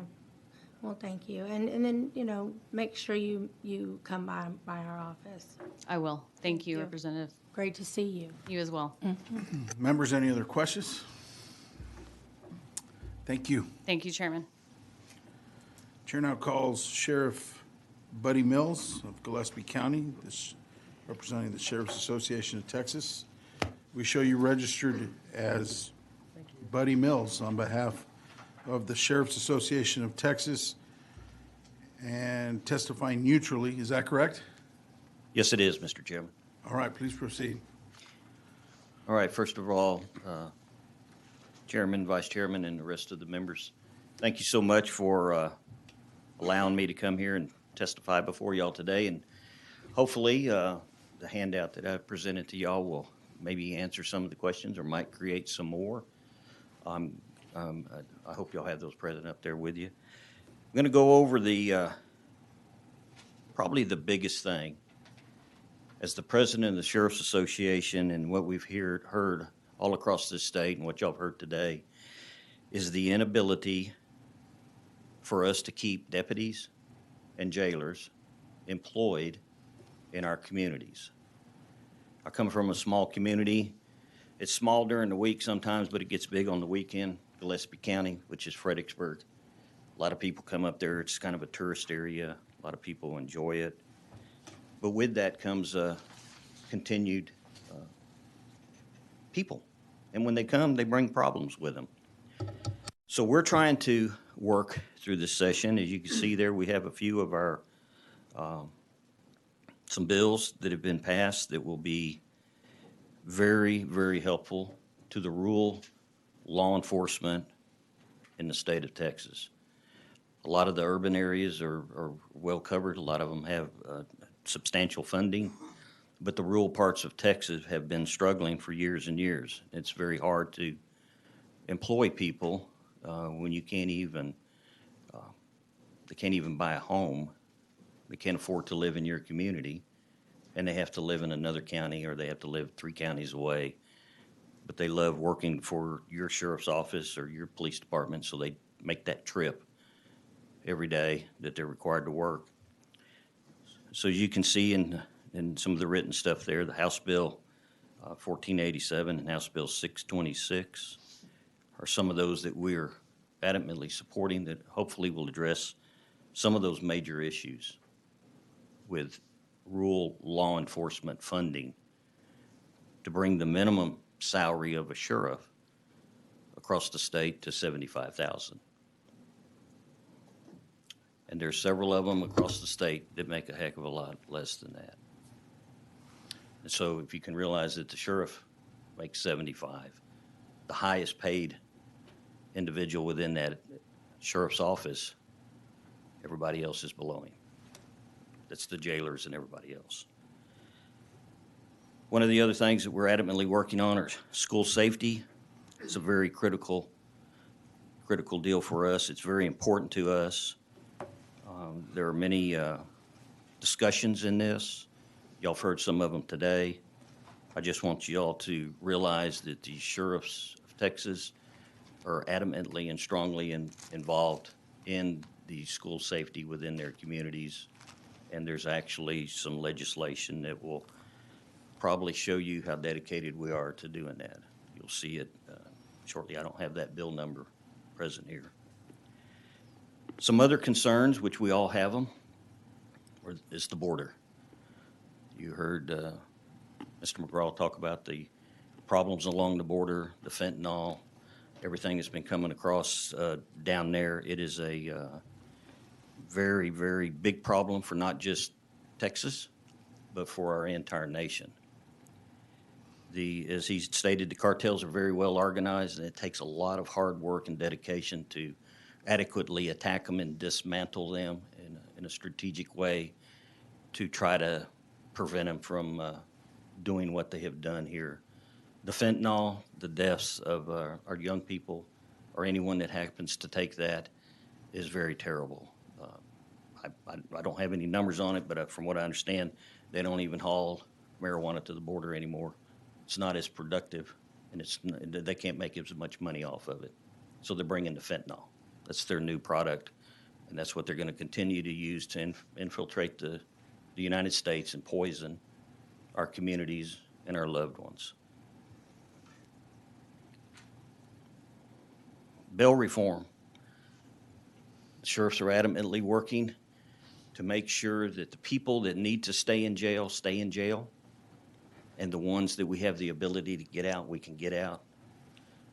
But to have someone that has created or committed a horrific crime be bonded out on a $500 bond, and 2 or 3 hours later is back in their community creating havoc or worse, murder, rape, whatever else it may be in those communities is very bad. So we're working on that to try to reduce the nonviolent people, to get them out of jail as fast as possible and keep the ones that deserve to be in there.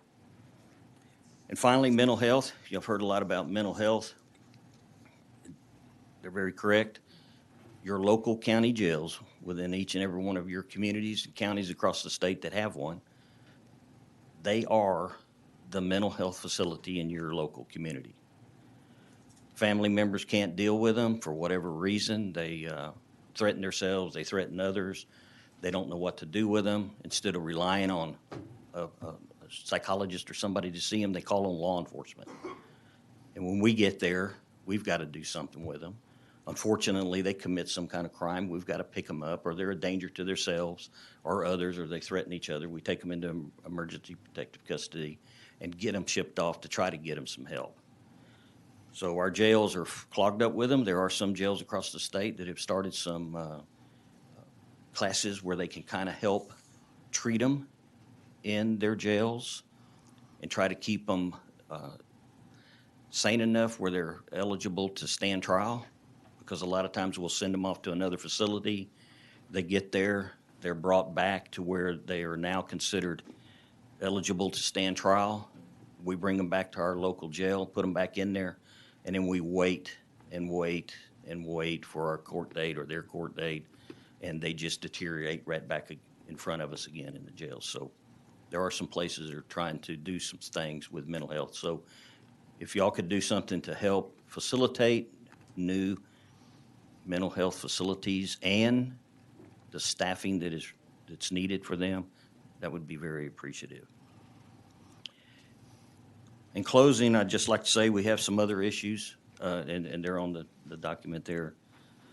But I would just like to let y'all know that the 254s of the sheriffs that represent SAT, the Sheriff's Association of Texas, we stand ready to work with this committee and everyone within the legislature and all the members to make Texas a safer place and to create the professionalism of Texas law enforcement officers. With that, I'll be more than happy to answer any questions that you may have. Chairman Harless. Yes, sir. Thank you, Sheriff, for being here. A lot of people don't realize the disparity of what some of these deputy sheriffs make across the state. They think of Harris County and the 5 large counties of $1 million or more, that those guys make a good living, but there's a lot of places. Do you have that graph of the disparity in the pay for some of these small rural areas on what a sheriff makes? Yes, or sir. deputy sheriff? I did not bring it with me. I had it and I can't find it. And I Okay, apologize. Would you mind getting that for me? No, I'll be more than happy to get that for you. We'll get that to you. But I will say that I have heard across the state, and that's a deal, that we do have a sheriff that makes a little over $20,000 a year currently. So as I said, the highest paid guy, imagine what the rest of them below him are making. Thank you. So And you can get that to the committee, and we'll distribute it to all the members. I sure will. I'll make sure that it gets to y'all. Members, any other questions? You're uploading what? Oh, we have the chart. We're uploading it to the Dropbox, by the way. Thank you, sir. I appreciate the time, and again, if there's any other questions you'd like to ask, I'd be more than happy to answer them for you. Yeah.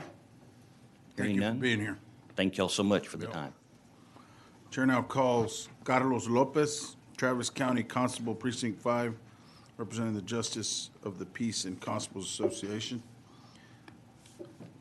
We show you registered as Carlos Lopez on behalf of the Justices of the Peace and Constables Association and testifying neutrally. Is that correct? That's correct, sir. Please proceed. Thank you. Yes, thank you, Mr. Chairman, for the invite and representatives as well. Travis County Constable, Carlos Lopez, again, representing JPCA. The Justice of the Peace and Constables Association, by the way, is the largest organization with the most elected officials in the state of Texas, with over 2,000 members, I might add. So what makes us different, really, from the other law enforcement agencies is that our office is a constitutional office, along with the sheriff's office, and we run every 4 years, as you know. By the way, we're celebrating our 200th anniversary this year of being Texas Constable, so we'll have resolutions and proclamations all over the place. We're pretty excited about doing that we still exist after 200 years. One of the things that I wanted to mention is that we provide, and we can do the public safety duties that all the other law enforcement agencies have mentioned before, but our primary duty is to take care of the courts.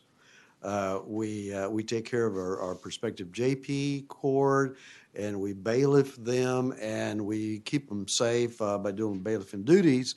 But as far as a mandated training, we have an additional training that we have to take. The 40 hours training is for the newly electeds, and we also have to take the civil process training that is mandated as well. So we serve our JPs, but we also serve our district courts and our county courts as well. Examples of what we do, we serve as school resource officers, school zones, disabled parking enforcement, illegal dumping, loose livestock, provide backup for other law enforcement agencies as needed. And we have a couple of types of constables. We have the urban constables, such as myself. My office is behind the governor's mansion over there and a couple of blocks away, and we cover the governor's downtown area and all that. And we have a high volume of work, as many of the urban cities do, and we face all the modern-day public safety issues. In the rural offices, their duties are smaller. Their workload is not as heavy, but they have a direct link to the community in which they serve, and they're often viewed as a go-to law enforcement officials. We don't have the weight, we don't carry the weight, let's face it, as the sheriffs in the state of Texas do. We are at the bottom of the law enforcement totem pole. We're always the last to speak. I'm glad to hear that the chiefs of police are after me, though. I'm happy about that today. But, we're the lowest as far as the law enforcement goes. You think the sheriffs, the rural sheriffs, are getting low pay? They are. We totally agree with them. But guess who is lower than the sheriffs? Our rural constables in the state of Texas. We had 666 constables. Thank God we elected 2 more. Now we have 668. And we have over 2,000 deputy constables around the state of Texas. You think their pay is low? We are the lowest paid constables in rural America. And I did see one of the constables' checks that he showed me. And he'll make probably $12,000 a year. There's, I totally agree with that. They do need a raise around the sheriffs as well. We're behind them 100%. But we got to take care of our constables as well. We have to do that. I'm not sure what else we can do. I mean, we have a couple of bills out there. Senator Perry is carrying 157, and Representative Lopez, HB 2338, which kind of helps us recoup some of the monies when we're executing criminal warrants. We're not executing more warrants. We're just trying to recoup the cost. So hopefully we'll get that back. Hopefully we'll get the LEOC money funds back, and we'll find a way to assist. But with your help, we'll find a way to assist these rural constables with their compensation somehow or another. We will. That's really all I have. I just wanted y'all to know that we're happy to serve as resources for you anytime that you need. And I will entertain any questions that you might have about constables or deputy constables. We represent both the constables and the JPs in the state of Texas. Thank y'all so much for having me here today. Members, any questions? Representative Durazio. Thank you, Mr. Chairman. Mr. Lopez, when I look at the constables, when you look at the constables and the sheriff's department, is there any parallel services that both departments use or do that can be taken over by the constable department, the constables, to help reduce some of the cost? I tell you what I've seen. Is that a fair question? Yes, sir. Okay. Yes, sir. It happens. And I tell you what I've seen around the state in many counties is that the sheriff wants, and it happened in Travis County, for example, a few years back, where the sheriff says, I need resources out in the field. I have a civil process, for example, division, where we have to serve the district courts and the county courts. Can or will the constable serve that civil process? Can they take that over for us, and we can utilize our resources a better way? Can you incorporate that? And we said, absolutely.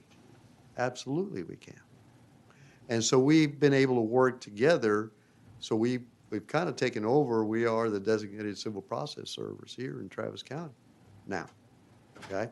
And it allows the sheriff to do what they need to do with that. Now, not everyone's, for that, and that's okay. But that is one area, for example, that we can work together as a partnership, and we've done that. Traffic, for example, traffic is one thing. The constables can do everything, all the public safety, and make sure that they have good training and all, but they can do everything that the sheriff deputies can do as well, like as traffic. But we have to make sure that we work together and we all agree that this is what we want to be doing, along with the Commissioner's Court. The Commissioner's Court has to approve the resources that both the sheriff and the constable provide to the citizens of Travis County. And once they approve, whether it's traffic, whether it's mental health warrants, commitments, I started as a mental health deputy in the constable's office here in Travis County. We did that. And then what we did, we turned it over to the sheriff's office. So you see, we work together. We work for the same company. And as long as we understand that and we form those partnerships around the state, I think we can do better. And I guarantee you that the constables are a whole lot better than they were many years ago. We've increased qualifications, we've increased standards, and now we have more training than we've ever had before. So yes, sir, to answer your question, there are areas that we can work together. Thank you. Chairman Harless. Yeah, thank you. Thank you for what you do. My daughter-in-law is a constable or deputy constable. And in Harris County, a lot of our the first ones on the scene are constables, especially in my area. We have a constable department of about 550 deputies. Their budget's about $60 million a year. And they're our first line of defense because the sheriff's department is so busy guarding the jail and stuff. So y'all certainly can do the job, and we appreciate y'all. Yes, thank you very much for saying that. Members, any other questions? Thank you, sir. Thank you very much. Thank you all. Chair now calls Chief Scott Rubin, City of Blanco, Texas Police Chiefs Association. We show you registered as Scott Rubin on behalf of the Texas Police Chiefs Association. testifying neutrally. Is that correct? Yes, sir. Please proceed. Thank you. Good evening. Thank you for allowing us the time to speak to you tonight. Most of the topics from law enforcement have been covered, so I just want to quickly go over some of our priorities. Mental health has been addressed quite a bit tonight, but I think mental health needs to be addressed from not only the people we deal with, but also the officers themselves. It was mentioned earlier, y'all have supported peer support networks in the past, and we like to see those things continue to help the officers who are dealing with the situations. Also, mental health in the field is not only the training for the officers, but I think like Representative Canales said, the whole swing. A lot of times our hands are tied on what we can do because of lack of resources. Legislatively, a police officer is the only person in the state who can perform an emergency detention order.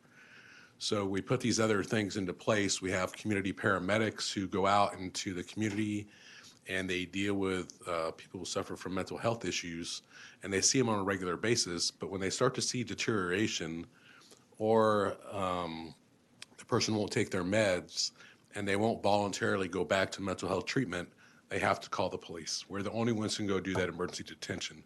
And it kind of defeats some of that purpose of having those first responder type people deal with them on a regular basis. So we would like to see some legislation to broaden the scope of who can perform an emergency detention. There's a a national accreditation program for community paramedics that covers mental health issues. So we think by doing it as a voluntary basis, not like the way we got into it with a shall, but with a may for community paramedics, the counties that wanted to participate could do it to alleviate some of the resources from the time the police officers are spent on it to some other resources, but not require anyone to do it. Just give them the option to do it if they chose to do so. Also with that, the resources as far as mental health beds, space, and treatment facilities, and 70% of the police departments in Texas are 10 officers or less. And so we are somewhat rural. For us to do an emergency detention transport is over an hour each way, and then there's all the other process, which could leave a city with no officers at all within the city. School safety is another one of our issues. We work very hard to keep the schools safe. I know the funding for school safety is distributed based on student population, and I just sometimes feel that in the smaller communities that gets lost.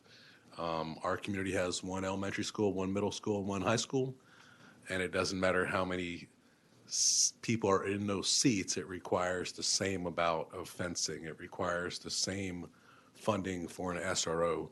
And so when a district has a student population of 1,000 or so, the funding for school safety normally doesn't cover just having one SRO, let alone the facility, things that need to get done.